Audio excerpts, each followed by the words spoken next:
世界各地维吾尔举行示威活动，纪念2009年7月5日乌鲁木齐大屠杀第10周年日。在伊斯坦布尔，数千名维吾尔人和志愿者在东突厥斯坦民间组织协会的组织下，举行了大规模示威活动，以纪念乌鲁木齐大屠杀10周年，并抗议中国的集中营政策。东突厥斯坦新闻中心主任卡拉喀什在一份声明中表示，10年前，2009年7月5日，中国暴政和他支持的民粹主义者在东突厥斯坦首都乌鲁木齐进行了大屠杀。这个大屠杀和后面的种族灭绝，伤痕了整个维吾尔民族的心。总有一天，中国当局在正义的法庭上结束20国集团峰会和中国访问以后，土耳其总统埃尔多安在土耳其驻北京大使馆举行了记者会。埃尔多安谈回答有关 S-400系统问题时说：“如果别人入侵，我们才去寻找系统吗？”在埃尔多安总统的中国访问期间，包括维吾尔人在内，土耳其和中国关系的所有方面得到全面讨论。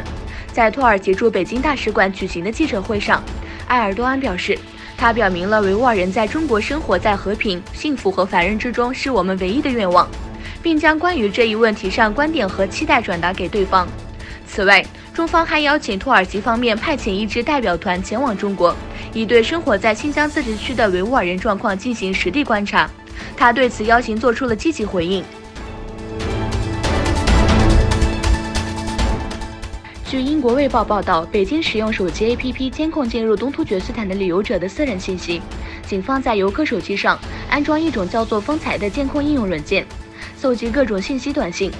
驻地或通信名单无所不包。根据这一报道，受到影响的是从吉尔吉斯斯坦经由陆路进入东突厥斯坦的游客，他们在边境口岸被要求解码手机，警察拿上手机进入另一个房间，在那里将应用软件置入手机。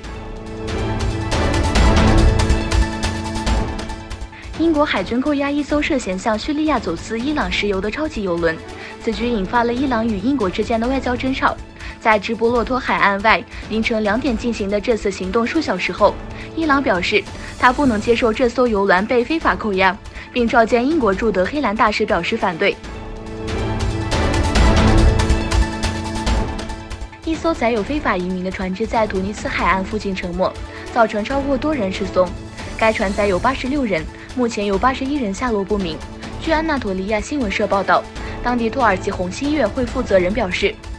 该船载有86人，5人得救，81人下落不明。